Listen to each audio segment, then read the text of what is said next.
El primer punto, respecto al tema de lo que ha sido la mal llamada toma de Lima, lo que vemos ahí es un planeamiento adecuado de parte del comando Ujú. policial.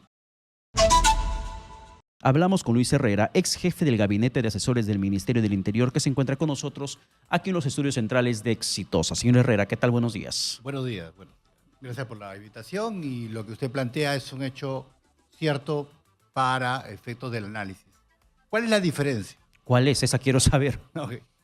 El primer punto, respecto al tema de lo que ha sido la mal llamada toma de Lima, lo que vemos ahí es un planeamiento adecuado de parte del comando Ujú. policial. Y acá hay que diferenciar dos cosas, ¿no? No olvidemos que el 7 de diciembre del año pasado la policía más bien estaba en un ataque, más bien desde el gobierno, de tratar de Ujú. capturarla, de intervenirla, de Con manosearla Castillo a la con cabeza. Castillo a la cabeza, y eso, al contrario, afecta cualquier capacidad del comando de poder hacer las cosas bien. Y eso demuestra qué tan importante es la gestión pública en el éxito de una gestión y en mantener la gobernabilidad de un país. ¿Qué es lo que hemos visto el día de la toma? Hemos visto un adecuado planeamiento, hemos visto el uso adecuado de la Ujú. doctrina de control policial de las manifestaciones sin tener que lamentar ningún tipo de muerte. ¿Por qué eso no se puede replicar a lo macro, a la inseguridad ciudadana en general? Porque mientras que en el primer caso estamos hablando de una actividad estrictamente policial, ¿no? Cuando hablamos de la inseguridad ciudadana, estamos hablando de un escenario donde hay multiplicidad de actores.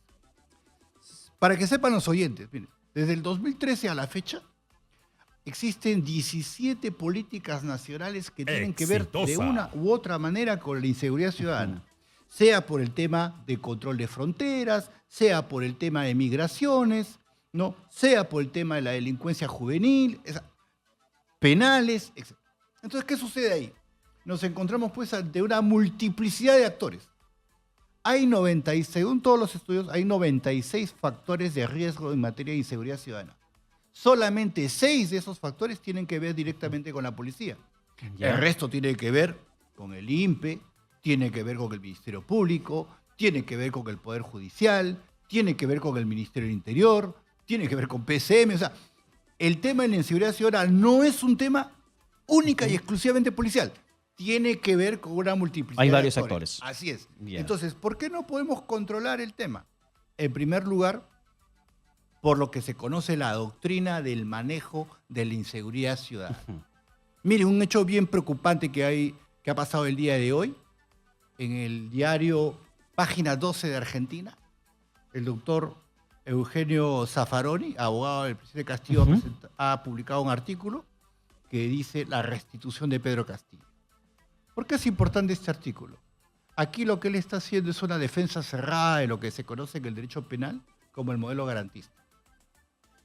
La política y justamente el modelo conceptual de la forma de enfrentar la inseguridad ciudadana en los últimos 30 años es el modelo garantista. Ujú. Lo que ha fracasado y lo que viene fracasando en materia de seguridad ciudadana en el Perú es el modelo garantista. Y eso se vio desde el inicio que se puso en vigencia este Código Procesal Penal actual, Correcto. cuando se veía incluso la figura de la terminación anticipada. Un delincuente que terminaba aceptando la culpa podría ser reducido a su pena hasta una sexta parte de la misma. Y el fiscal, sin juez de por medio, ese mismo rato le daba libertad. Claro. Mire, qué tan importante es tener un enfoque Exitosa. uniforme de las cosas. Por ejemplo, vemos nosotros cómo ante los hechos de corrupción 36 meses de prisión preventiva. Está bien, el corrupto es un delincuente y hay que pues meterlo preso si es que hay obviamente las pruebas correspondientes. ¿Qué es más grave? ¿Ese delincuente que se corrompió o el delincuente que mató a alguien? En la última intervención que ha habido, por ejemplo, para cerrar estos temas de los locales donde hay teléfonos de celulares Ya, de robados, la Malvinas. ya, intervienen una persona que está siendo procesada por homicidio calificado. ¿Qué hace libre? Ahí la responsabilidad es de la instancia judicial. ¿Qué hace libre? Entonces, si el problema ya está identificado, ¿por qué no se le da la cura? Porque fíjese, señor Herrera, en varias entrevistas que sostuvimos aquí en Exitosa, muchos señalan que lejos de empoderarse a la policía, se la ha debilitado con el Código Procesal Penal, quitándole la facultad de investigar que ahora le corresponde al Ministerio Público. Y la policía se encuentra bajo el amparo de la Fiscalía, por decirlo de esa forma, dentro de lo que significa materia de investigación ante un delito que se haya cometido. Quien lleva el control es la Fiscalía y muchas veces ahí se perdió el caso, porque la Fiscalía o archiva o libera o hace lenta la investigación. Es que lo que estamos manifestando, pues, la policía ha sido colocada en un rol del hermano menor del Ministerio Público. El Ministerio Público conduce la conducción jurídica del delito. En estos años, y es uno de los grandes problemas, hay un cruce y una mezcla de roles y una confusión de roles. Para algunos delitos, investiga el fiscal directamente. Para otros, pide el apoyo de la policía. El Ministerio Público, por ejemplo, ha implementado su presupuesto para implementar laboratorios de criminalística. La policía tiene laboratorios de criminalística en la Avenida España, en Aramburú y a nivel nacional. Pero los laboratorios de criminalística de la policía son antiguos, no los renovamos hace tiempo. Entonces, cuando, por ejemplo, hablamos de brechas para pelear contra la inseguridad ciudadana, datos que son duros. O sea, nosotros elaboramos el año 2020 el plan Mariano Santos, 2030, y la brecha de infraestructura, de equipamiento, de tecnología, de personal de la policía, hoy por hoy asciende cercanamente a los 23.000 millones de soles que se tienen que invertir en los próximos 8 años, porque ya pasaron 2. Sin contar otras brechas que existen en el país. Sin contar con otras brechas. Entonces, ¿por qué no se resuelve el problema? Primero es por decisión y acción política. Porque la policía, en general, el sistema de seguridad ciudadana integrada por toda la cadena, que es todas las instituciones públicas que intervienen en la parte de la prevención, salud, educación, justicia, todo. Todos los que intervienen en la parte de la investigación, Ministerio Público, Policía Nacional, los que intervienen en la parte de juzgamiento, Poder Judicial, los que intervienen en la parte de lo que es penales y resocialización, el INPE. Todos tienen que funcionar bien y no está sucediendo de esa manera. Ahí va mi siguiente comentario. Si usted dice que falta un poco modernizar, entre otras cosas, a la policía en ese sistema que cuesta 23.000 millones de soles como brecha, aunque Contreras, el ministro de Economía, diga, aquí está la plata, con tanto y sonante, tengan la plata, la situación no va a mejorar. Porque los otros operadores de justicia no estarán a la par de la misma situación de la policía en capacidad. La policía te demostró que tiene capacidad, que tiene formación, que tiene inteligencia, que tiene capacidad de acción de forma inmediata, como cuando intervino a estos secuestradores en Los Olivos y otros casos más que se conocen. Exitosa. La Fiscalía no está dando la talla en estos momentos. ¿Pero por qué no lo hace? Si ante la situación de la protesta del 19 de julio, la fiscal Patricia Benavides sale y dice, tendremos fiscales permanentes acompañando todo el proceso para garantizar derechos humanos. El presidente del Poder Judicial sale y dice, si cometes un delito te va a caer la sanción correspondiente. Vamos a estar atentos, será rápido, pero si todos los operadores de justicia en el contexto de protesta salen al unísono a decir, estamos atentos y todo será en base a la ley y actuaremos rápido, ¿por qué no hacen lo mismo frente a la criminalidad? ¿Por qué? Porque se da para un hecho específico. Sí, pero ¿y no es un hecho específico la delincuencia? No, claro que sí, pero el tema ahí viene ya la sostenibilidad de ese accionar, pues, que es lo ideal, el trabajo conjunto. El caso, por ejemplo, de los cómplices de este maldito Cris, que terminaron siendo puestos en libertad por un tema de papeleo. Por eso. Donde ya viene, vamos a decir, la parte importante, es la decisión. Es quien lidera y quién conduce el proceso de lucha contra la inseguridad ciudadana. Y ahí viene el gran rol que debe de asumir el Ministerio del Interior. El Ministerio del Interior no solamente está para acompañar las operaciones policiales, porque la policía no es que necesita el Ministerio del Interior para hacer su planeamiento. ¿De acuerdo? El Ministerio del Interior, ya desde su rol político, es quien tiene que conducir el debate y poner la discusión frente al Poder Judicial, frente al Ministerio Público, frente a otras actividades, es decir, señores, este es el paquete de modificaciones legales que nosotros traemos en cuanto a lo que es las políticas nacionales vigentes desde el 2013, que se tienen que modificar porque hay que alinearlas a una sola, porque están dispersas. Segundo, este es nuestro paquete legal para modificar el Código Procesal Penal en la parte que corresponde, es decir, devolver la investigación criminal a la policía, ¿no? Tercero, esta es nuestra propuesta legal para modificar los aspectos de lo que es los procedimientos de flagrancia para poder trabajar al unísono. Cuarto, esta es nuestra propuesta legal para modificar el enfoque de los penales. Ya no los penales en medio de la ciudad, sino los penales en la isla, porque no hay forma de bloquear el tema de celulares en el centro de la ciudad. O sea, esa conducción política, esa visión política la tiene que tener el Ministerio del Interior. Pero hasta en el tema de construcción de cárceles estamos retrasados. Pero Hay muchos proyectos de construcción de cárceles que están entrampados en estos momentos por un tema de corrupción, un tema de burocracia o por cualquier otra razón que podría surgir en el camino. Hay 4 cosas que tienen que existir. Liderazgo, objetivos, planes y equipo para hacerlo. Si eso no existe, nada se va a poder hacer. ¿Dónde quedaría la calidad humana? En el equipo. Porque se tiene por definición que el equipo de trabajo tiene que ser un equipo con valores y tiene que ser un equipo con capacidad. Porque nada me vale tener un doctor, un funcionario con 3 doctorados, 4 maestrías y 500 diplomados, si es un corrupto. ¿Y algún momento se dará en el país el milagro de que una persona proba con valores, con alta moral, con capacidad, sin ningún intento de robo de la plata pública, llegue al poder? Bueno, eso ya es parte del otro lado de la ciencia política, es decir, la formación de los partidos políticos y la formación de los cuadros políticos. Porque mientras que no exista una gente con valores al frente, seguiremos dando la vuelta en lo mismo y el próximo año volveremos a hablar de lo mismo, dentro de 5 años de lo mismo y veremos cómo la situación se va agudizando. No, porque los datos, el diagnóstico, nosotros estamos sobrediagnosticados, o sea, la problemática la tenemos súper clara. El tema está en tomar el liderazgo, la decisión de hacer las cosas. Hace rato sabemos qué tiene el paciente, pero ni cuando se le dé la cura. Claro que sí. Por ejemplo,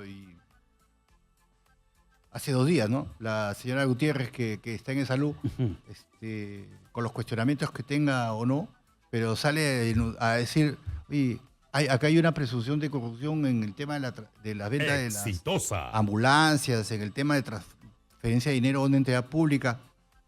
¿El Ministerio Público ya actuó? O sea, a lo que voy, la doctrina en el comportamiento de los actores de justicia tiene que ser uniforme, pues. No puede ser solamente para un lado. Entonces, si por ejemplo, en una entidad tan importante como de salud, hay una denuncia de este tipo, que además ya ha sido presentada de la manera como ha sido por la señora Gutiérrez, el Ministerio Público pues tiene que actuar para hacer la investigación correspondiente. Pero, y así en todos los hechos delictivos. Miren, solamente para un dato duro.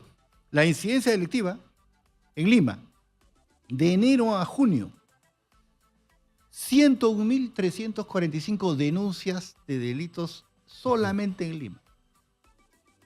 ¿Delitos de qué tipo? ¿En general? Por ejemplo, hurto, el de mayor incidencia, 34.884. Robo, 26.635. Asalto y robo a transeúntes, 15.189.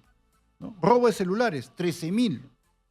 Extorsión, 3.700 denuncias de extorsión. Homicidio, 876. Y estamos hablando solamente de Lima. Y estamos hablando que además, de acuerdo a los informes de INEI, solamente el 17% de las personas que sufren un hecho delictivo lo denuncian. Ya, ahora acaba de usted mencionar el tema de extorsión. Allí, para poder desbaratar esas bandas, ¿la policía necesita alguna autorización del Poder Judicial, de la Fiscalía? Porque teniendo la capacidad policial para intervenir en el tema de inteligencia, ¿por qué existen tantas bandas criminales operando en el país y aparecen otras y otras y otras más y hasta hay bandas criminales de otras naciones que van ingresando al territorio nacional? Por 3 razones importantes. Primero, tenemos una severa crisis de fronteras. Hace unos meses se habló del tema de poner en emergencia las fronteras, pero poco o mucho se ha avanzado en ese sentido. Las fronteras en general están en crisis, son completamente porosas, esa es una puerta de entrada y salida. Segundo, las organizaciones criminales por definición son entes complejos. ¿Qué quiere decir? Tienen recursos financieros, tienen defensa legal, tienen logística. Y tercero, las organizaciones criminales tienen una característica que se llama adaptabilidad. O sea, la policía, vamos a decir, el sistema de justicia entra por la izquierda y ellos inmediatamente cambian a la derecha. Tienen una capacidad de movimiento y de logística mucho más rápido que el Estado. Entonces, ¿qué sucede ahí? No es que la policía requiera autorización judicial para intervenir, o sea, para hacer su trabajo. La requiere para actividades específicas, como por ejemplo para hacer escuchas. Entonces, a nivel ya específicamente operativo, ¿qué se requiere? fortalecer inteligencia y fortalecer investigación criminal. Y en lo que hablamos de investigación criminal, estamos hablando de criminalística, laboratorios, ¿no? Inteligencia. La policía tiene su inteligencia. O sea, cada macrorregión tiene su inteligencia.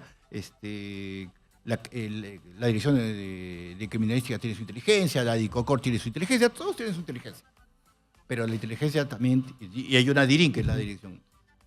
Simplemente, ahí primero hay que mejorar la doctrina. O sea, hay que unificar los objetivos de investigación de la inteligencia policial. ¿Y por qué le hago yo hincapié en el tema de inteligencia policial? Sí.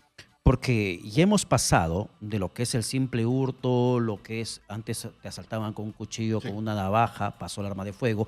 El caso de esta joven en San Juan del Lurigancho, en la zona de Zárate, he visto el video, es espeluznante la forma como termina perdiendo la vida. Exitosa. Pero si salimos, por ejemplo, a caminar, nos vamos por un mercado y hay ambulantes, no dejemos de pensar que esos ambulantes están siendo extorsionados. Si vamos a un paradero de mototaxi, muy probablemente esos mototaxistas están siendo extorsionados. Si vamos de repente a un paradero de taxistas colectiveros, informales, que esos taxistas también sean extorsionados. La extorsión también llegó hasta el bodeguero de la esquina de nuestra cuadra. La extorsión se diseminó tanto que ya no distingue al que tiene más plata de al que sobrevive diariamente con el comercio ambulatorio. A todos extorsionan y casi todos pagan cupo. Casi todos. No podría decir la cifra, pero casi todos pagan cupo por las informaciones que siempre nos llegan.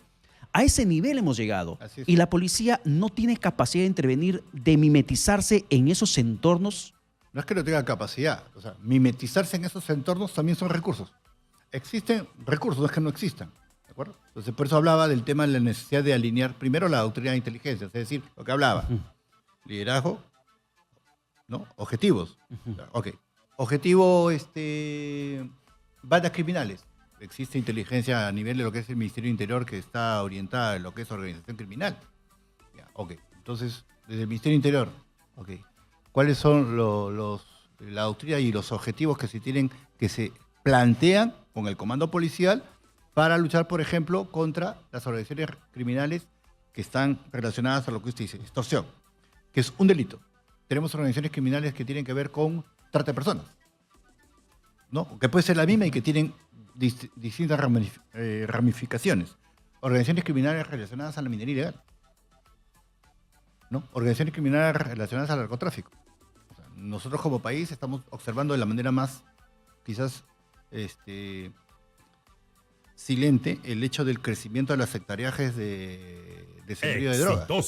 ¿Qué pasó en los últimos 5 años con respecto a la política de erradicación? Bueno, con Castillo se frenó todo. No solamente, o sea, pero no, y antes de Castillo comenzaba a perderse también la capacidad de erradicación de la de coca. Ya venía con un proceso de ese tema. O sea, ahí hay una entidad que se llama el CORA. ¿Cuál es el accionar del CORA? Entonces, como digo, podemos hacernos varias preguntas respecto al tema de por qué la inteligencia no interviene en tal o cual. Yo estoy seguro que la inteligencia policial interviene.